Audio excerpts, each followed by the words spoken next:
The Sarcophagus of Eshmunazar II is a 6th-century BC sarcophagus unearthed in 1855 in the grounds of an ancient necropolis southeast of the city of Sidon, in modern-day Lebanon, that contained the body of Eshmunazar II, Phoenician, MNZR, R. c. 539, c. 525 BC, Phoenician king of Sidon.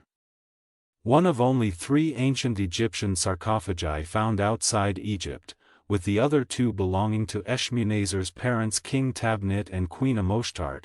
It was likely carved in Egypt from local amphibolite, and captured as booty by the Sidonians during their participation in Cambyses II's conquest of Egypt in 525 BC.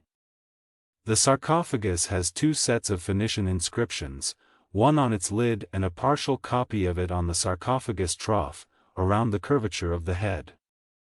The lid inscription was of great significance upon its discovery, as it was the first Phoenician language inscription to be discovered in Phoenicia proper and the most detailed Phoenician text ever found anywhere up to that point, and is today the second longest extant Phoenician inscription, after the Karatepe bilingual.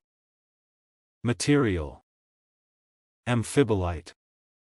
Long: 2.56 meters, 8.4 feet. Height: 1.19 meters, 3.9 feet. Width: 1.25 meters, 4.1 feet. Writing: Phoenician language. Created 6th century BC. Period/culture: Achaemenid Phoenicia. Discovered January 19, 1855. Margareta Blaun, Cavern of Apollo, Sidon, modern-day Lebanon. 33.551 degrees north, 35.374 degrees east. Discovered by Alphonse Duragello. Present location: the Louvre, Paris.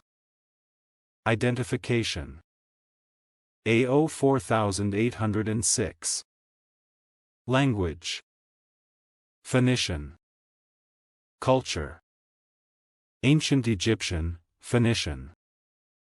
The sarcophagus was discovered by Alphonse Duragello, a diplomatic agent in Sidon engaged by Imperati, the chancellor of the French consulate in Beirut. The sarcophagus was sold to Honoré de Luynes, a wealthy French nobleman and scholar, and was subsequently removed to the Louvre after the resolution of a legal dispute over its ownership. More than a dozen scholars across Europe and the United States rushed to translate the sarcophagus inscriptions after its discovery, many noting the similarities between the Phoenician language and Hebrew. The translation allowed scholars to identify the king buried inside, his lineage, and his construction feats. The inscriptions warn against disturbing Eshmunazar II's place of repose. It also recounts that the Lord of Kings, the Achaemenid king, granted Eshmunazar II the territories of Dor, Joppa, and Dagon in recognition for his services. The discovery led to great enthusiasm for archaeological research in the region and was the primary reason for Renaud's 1860–1861 mission to Phoenicia, the first major archaeological mission to Lebanon and Syria. Today, it remains one of the highlights of the Louvre's Phoenician collection. Eshmunazar II, Phoenician, MNZR, a theophoric name meaning Eshmun helps, was the Phoenician king of Sidon, reigning c. 539 BC to c. 525 BC.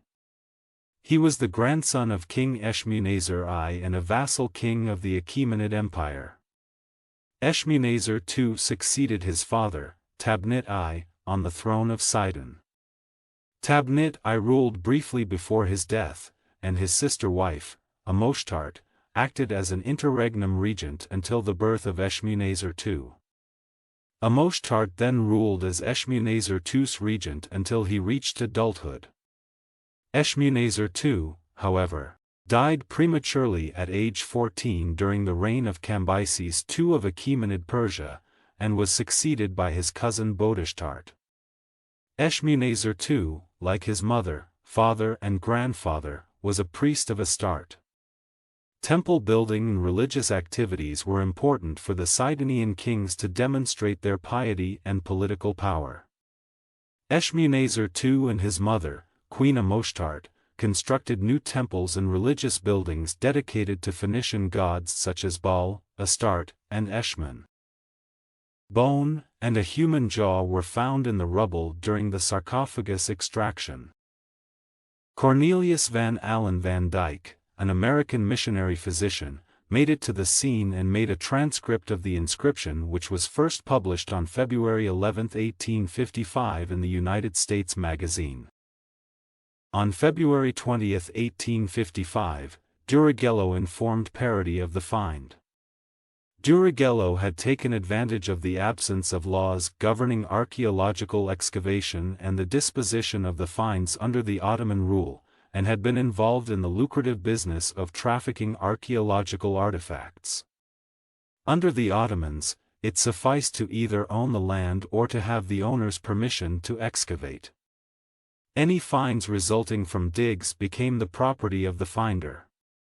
To excavate, Durigello had bought the exclusive right from the landowner, the Mufti of Sidon, Mustafa Effendi. Ownership dispute.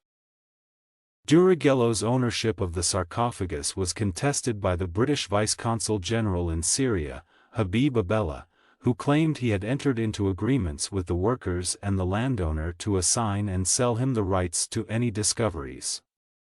The matter quickly took a political turn.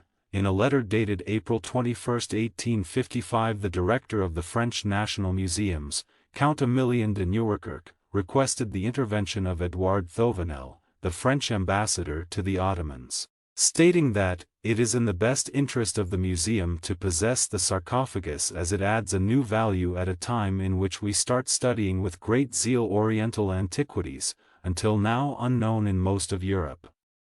A commission was appointed by the governor of the Sidon Eyalet, Wamik Pasha, to look into the case, and, according to the minutes of the meeting dated April 24, 1855, the dispute resolution was transferred to a commission of European residents that unanimously voted in favor of Durigello.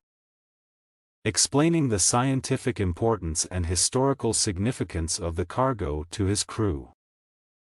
The sarcophagus of King Eshmunazar II is housed in the Louvre's Near Eastern Antiquities section in room 311 of the Sully Wing.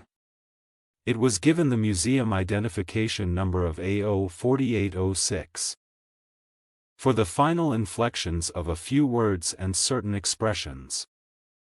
As in other Phoenician inscriptions, the text seems to use no, or hardly any, matres lectiones, the letters that indicate vowels in Semitic languages. As in Aramaic, the preposition, yt, is used as an accusative marker, while t is used for, with. Lid inscription. The lid inscription consists of 22 lines of 40 to 55 letters each. It occupies a square situated under the sarcophagus Yusek collar and measures 84 centimeters, 2.76 feet, in length and width. As is customary for Phoenician writing, all the characters are written without spaces separating each word, except for a space in the 13th line, which divides the text into two equal parts. The lid letters are not evenly spaced, ranging from no distance to a spacing of 6.35 mm, 0.250 in. The lines of the text are neither straight nor evenly spaced. The letters in the lower part of the text, after the lacuna on line 13, are neater and smaller than the letters in the first part of the inscription. The letters of the first three lines of the lid inscription are cut deeper and rougher than the rest of the text, which indicates that the engraver was either replaced or made to work more neatly.